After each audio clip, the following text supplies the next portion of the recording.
Muy amados hermanos, los saludo en la paz del Señor. Quisiera referirme en esta ocasión a la celebración del Pentecostés, el significado del Pentecostés en estos días particulares que nos tocan vivir. La Escritura nos había revelado que hay dos señales de los tiempos. La primera es el incremento del mal en el mundo y todas las señales anunciadas sobre todo por Jesús en su sermón profético acerca de los últimos días. Guerras, rumores de guerras, gente contra gente, nación contra nación, cataclismos, terremotos, carestías y particularmente pestilencias. Y también un tiempo de la historia humana donde la maldad, el pecado, se multiplicará. Pero la segunda señal de los tiempos es que en estos días, en los días del fin, el Espíritu Santo será derramado sobre todo el género humano. Nuestra traducción dice carne, pero en realidad podríamos traducirlo mejor sobre toda persona o sobre todo el género humano. Y no es otra cosa que la profecía de Joel que Pedro repitió el día de Pentecostés ante la multitud que se congregó. Y ahí dice el Señor que vuestros hijos e hijas van a profetizar, los jóvenes tendrán visiones, los ancianos soñarán sueños y habrá señales y cataclismos en la naturaleza antes que venga el día glorioso del Señor, y promete que en este tiempo de señales, de cataclismos, de sufrimiento para toda la humanidad, en el poder del Espíritu Santo, todo aquel que invocare el nombre del Señor será salvo. Por eso es nuestra responsabilidad, la verdad que a mí no me afecta lo que el diablo hará en nuestros días, ni tampoco las señales negativas que ocurrirán en el mundo. Lo más importante para los hijos de Dios es centrarnos en la persona del Espíritu Santo, como hicieron los profetas a los que menciona el apóstol Pedro en su primera carta, que dice que inquirieron, indagaron, escudriñaron la persona y el tiempo que el Espíritu Santo les indicaba, el Espíritu que estaba en ellos les indicaba. Nuestro deber en los días que nos tocan vivir es inquirir, indagar, escudriñar sobre la persona del Espíritu Santo y su obra en los últimos días. La obra del Espíritu Santo en el fin de los tiempos es recuperar el gobierno de la Iglesia. Y para recuperar el gobierno de la Iglesia debe guiar a cada uno de los hijos de Dios. ¿Y por qué quiere recuperar el gobierno de la Iglesia? Para restaurar y santificar a la Iglesia, de modo de presentarle al Señor una Iglesia gloriosa, sin mancha, sin arruga.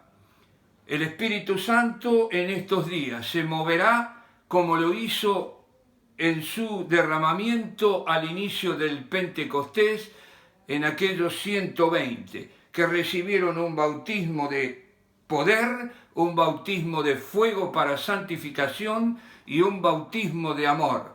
Y yo no tengo ninguna duda de que en estos días el Espíritu Santo se derramará haciendo las mismas cosas y con las mismas señales que realizó cuando fue derramado la primera vez.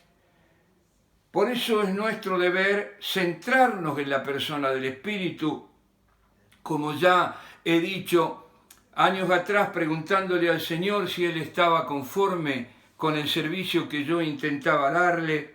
Él me respondió con mucho amor y misericordia y me dijo: sí, estoy contento, pero tengo una cosa contra ti. Y la verdad que cuando escuché esta respuesta del Señor, tuve un gran temor y con un hilo de voz alcancé a decirle: ¿qué es lo que tienes contra mí? Y el Señor en su misericordia me respondió y me dijo: estoy contento porque has enseñado muy bien a los hermanos a relacionarse contigo. Estoy contento porque has enseñado muy bien a los hermanos a relacionarse entre ellos, pero tengo contra ti que no has enseñado a los hermanos a relacionarse conmigo. Y ahí comprendí que la responsabilidad pastoral por excelencia y la principal responsabilidad de aquellos que servimos al Señor en los distintos ministerios es ayudar, guiar y animar a cada hijo de Dios a establecer su propia relación con Dios, su propia relación con la persona del Espíritu Santo. El Señor, en el sermón profético registrado en Lucas, les ordena a los 12 ir a todas las naciones a hacer discípulos, predicar el arrepentimiento, anunciar la salvación, pero les advierte, no se muevan de Jerusalén hasta ser revestidos del poder de lo alto. Y en Hechos 1:8, el mismo Lucas, para mí, en el mismo diálogo, dice, recibiréis poder cuando haya venido sobre vosotros el Espíritu Santo, y entonces me seréis testigos en Jerusalén, en toda Judea, en Samaria y hasta lo último de la tierra. Por eso es muy importante en esta hora del fin de los días, de la lluvia tardía, de esta lluvia que va a hacer la cosecha de todas las almas, de todos los hijos de Dios que tienen todavía que ser salvos. Por eso es nuestro deber inquirir, buscar el derramamiento del Espíritu Santo, la llenura del Espíritu Santo en nuestras vidas para seguirlo. ¿Y cómo hacerlo? Bueno, yo soy un hombre que tiene sed del Espíritu. Así que en mi deseo, como quizás muchos de ustedes que me están viendo en esta hora tienen sed de la gracia del Señor, de que la promesa del Padre se cumpla en vosotros. Así que yo leí, busqué, pregunté a todos aquellos que me hablaban acerca del Espíritu Santo y leí todos los libros que pude acerca de la persona del Espíritu y de su obrar en la tierra. Y generalmente estos libros cuentan la experiencia del autor. Los autores tienden a hacer una regla, una metodología de su propia experiencia. Y recuerdo que yo leí en aquel momento la experiencia de un hermano que se encerró 3 días en un hotel, en oración y en ayuno, buscando la llenura del Espíritu. Al tercer día abrió la ventana, miró hacia Jerusalén, invocó al Espíritu y relataba que un viento recio y lenguas de fuego entraron por la ventana y que él fue lleno del Espíritu. Y yo en mi sed y en mi inocencia, o quizás en mi tontera, me encerré en un hotel 3 días en oración y ayuno. Al tercer día abrí la ventana y en mi caso no entró ni siquiera una mosca, y había muchas moscas afuera. No entró nada porque no hay un método y uno tiene que buscar en su propia relación con Dios la llenura del Espíritu. Pero aquel día el Señor, que es muy misericordioso, me habló y me dijo: ¿por qué buscas en fuentes o en cisternas rotas el agua de la vida? El único libro que puede revelarte los misterios del Espíritu es este libro que yo tengo en mis manos, la Santa Palabra de Dios. Así que yo en esta ocasión quisiera invitarles, si tienen sed del Espíritu, a buscar al Espíritu en la Escritura, que es el libro que fue escrito por inspiración del Espíritu, y uno puede encontrar al Espíritu desde el Génesis hasta el Apocalipsis. Así que la Biblia nos revela la persona del Espíritu Santo y su obra. Y por eso yo les animo a buscar este conocimiento de la persona del Espíritu a través de lo que la Biblia nos ha revelado. Y para eso hay que invocar al Espíritu. Yo no estoy hablando de un estudio de la Escritura sobre la persona del Espíritu Santo. La Biblia, cuando usa el verbo griego traducido conocer, habla de un conocimiento encarnado, no de una información. Así que cuando yo quisiera animarles a conocer al Espíritu a través de la Escritura, Estoy hablando de un conocimiento donde el Espíritu se haga carne y se manifieste en nuestras propias vidas. Y la verdad que hay 3 capítulos, los capítulos 14, 15 y 16 del Evangelio de Juan, son extraordinarios en este sentido, porque allí el propio Señor Jesús nos hace la presentación del Espíritu, hablando con los 12. Y Él les dice, no les dejaré huérfanos, no se entristezcan porque no les dejaré huérfanos. Cuando llegue a la presencia del Padre, les voy a enviar la promesa del Padre que oísteis de mí. Y ahí anuncia la venida del Espíritu Santo, otro como yo, otro Jesús, traducido al español como consolador, pero en realidad en griego se usa la palabra paráclito, que quiere decir abogado, defensor, consolador, el que provee, el que camina a los flancos, en la vanguardia, en la retaguardia, para librarnos de todo mal, para darnos con su gracia el apoyo que necesitamos para vivir la vida cristiana. Este es el otro Jesús, que ya no está fuera nuestro, sino que está con nosotros, que está en nosotros y está sobre nosotros en todas las circunstancias de nuestra vida. Y Él ha dicho en ese sentido, en esta presencia, no te dejaré, no te desampararé. Por eso, con esta conciencia de la presencia del Espíritu que mora en mi corazón y que además me acompaña en todas las circunstancias de la vida, yo puedo afirmar, creyéndolo en plenitud, que aunque ande en valle de sombra de muerte, como esta pandemia nos ha colocado, no temeré mal alguno, porque yo sé que tú estarás conmigo en toda situación y en toda circunstancia. Por eso yo les animo a buscar esta relación con la persona del Espíritu Santo, para conocerle en este conocimiento encarnado, y así Él nos dará el fruto del Espíritu, que es el carácter de Cristo: amor, gozo, paz, benignidad, templanza, mansedumbre.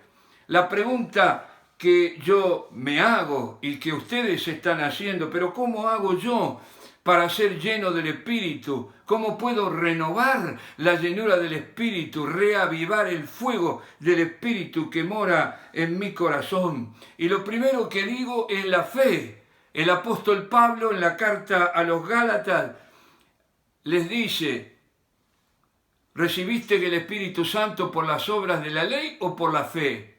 Ciertamente por la fe.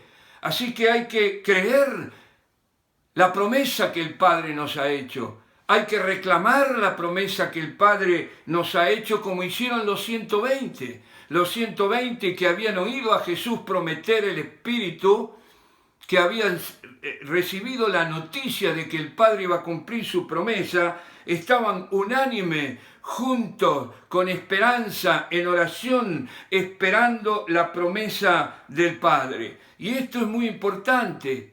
La fe jugará siempre en nuestro caminar con el Espíritu, porque andamos por fe y no por vista, mientras estamos en el cuerpo y en la debilidad de la carne. Así que es muy importante comenzar con nuestra fe, creyéndole a Dios y reclamando, porque creo que Dios cumplirá su promesa. Y mira, a ustedes que me están escuchando, la promesa, Dios no hace acepción de personas.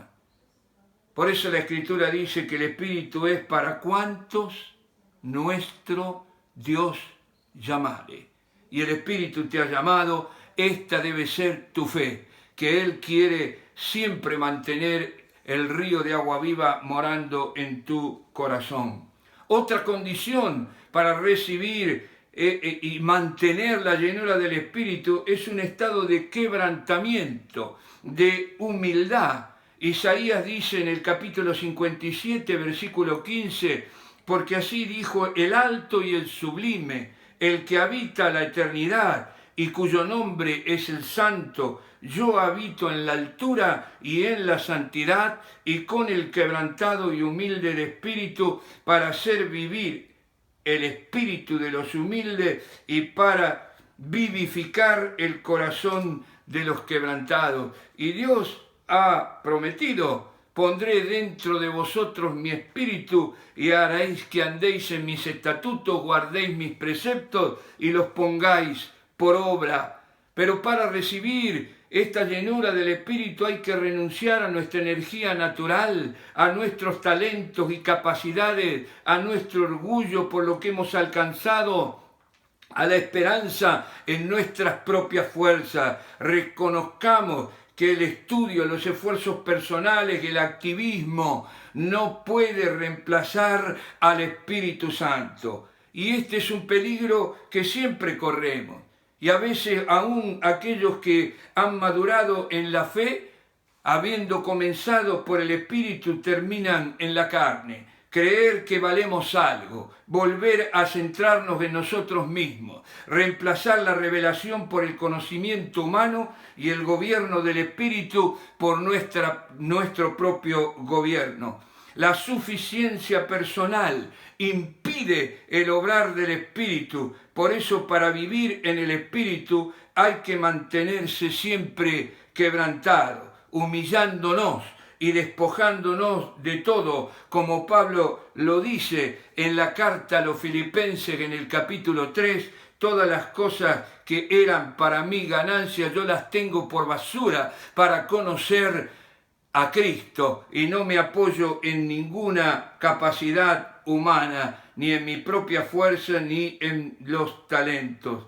Así que es muy importante esta actitud de reconocernos necesitados del Espíritu en toda situación, para toda obra, para el proceso de santificación, para hacer la obra de Dios en la evangelización, porque no se puede evangelizar sin los dones del Espíritu. Por eso es muy importante tener esta postura de reconocer nuestra debilidad, nuestra incapacidad y nuestra necesidad de ser revestidos del poder de lo alto para vivir la vida cristiana y también para hacer la obra de Dios. También para recibir el Espíritu hay que tener sed del Espíritu. El Señor Jesús dijo: si alguno tiene sed, venga a mí y beba. El que cree en mí, como dice la Escritura, de su interior correrán ríos de agua viva. Y el apóstol Juan agrega: esto dijo Jesús del Espíritu Santo que iban a recibir los que creyeran en él. Y todos sabemos, todos hemos tenido sed en la vida. No puedo yo ilustrarlo, pero tuve varios episodios así. Y en el plano espiritual hay un estado de sequedad, de impotencia, que nos hace estar realmente sedientos para buscar al Espíritu Santo. Y aquí quisiera advertirle que muchas veces no somos llenos del Espíritu y no tenemos sed del Espíritu porque bebemos de cisternas rotas, bebemos de otras fuentes. Por eso es muy importante tener sed del Espíritu Santo constantemente y venir a Cristo para que Él pueda aplacar nuestra sed. También es necesario pedir, reclamar la llenura del Espíritu y su renovación constante. Por eso el apóstol Pablo le dice a Timoteo y nos dice a nosotros: aviva el fuego del don de Dios que hay en ti por imposición de mis manos, porque no nos ha dado Dios espíritu de cobardía, de temor, sino de poder, de amor y de dominio propio. Y yo quiero mantener el fuego del Espíritu siempre encendido. Y por eso quiero pedirle al Padre que me llene continuamente del Espíritu Santo. Y Él ha prometido por boca de Jesús. Jesús lo dice en Lucas capítulo 11, si vosotros siendo malos sabéis dar buenas dádivas a vuestros hijos, cuánto más vuestro Padre Celestial dará el Espíritu Santo a los que se lo pidan.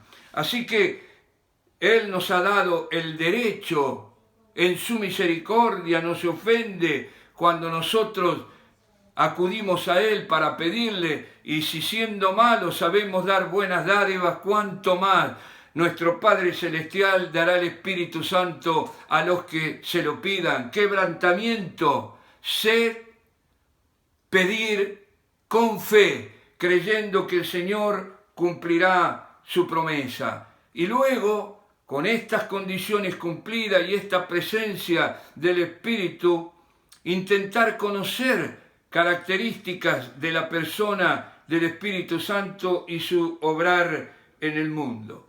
Muchos se hacen la pregunta, y es lícito hacérselo: ¿cómo sé que estoy lleno del Espíritu? Si hablar en lengua, que es la única señal de que uno está bautizado con el Espíritu. Yo no pretendo, y no es esta la ocasión, ni hacer una propuesta ni una discusión sobre el tema. Pero en mi propia experiencia yo creo que lo primero que hace el Espíritu Santo cuando viene a morar en el corazón de un hijo de Dios es dar testimonio a nuestro espíritu de que somos hijos de Dios.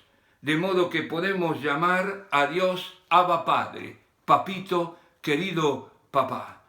Y quizás el momento más sublime de la vida, el llegar al punto de la madurez y encontrar el sentido de la vida, es cuando llenos del Espíritu oímos la voz misericordiosa, amorosa del Espíritu Santo, dándonos testimonio de que somos hijos e hijas de Dios.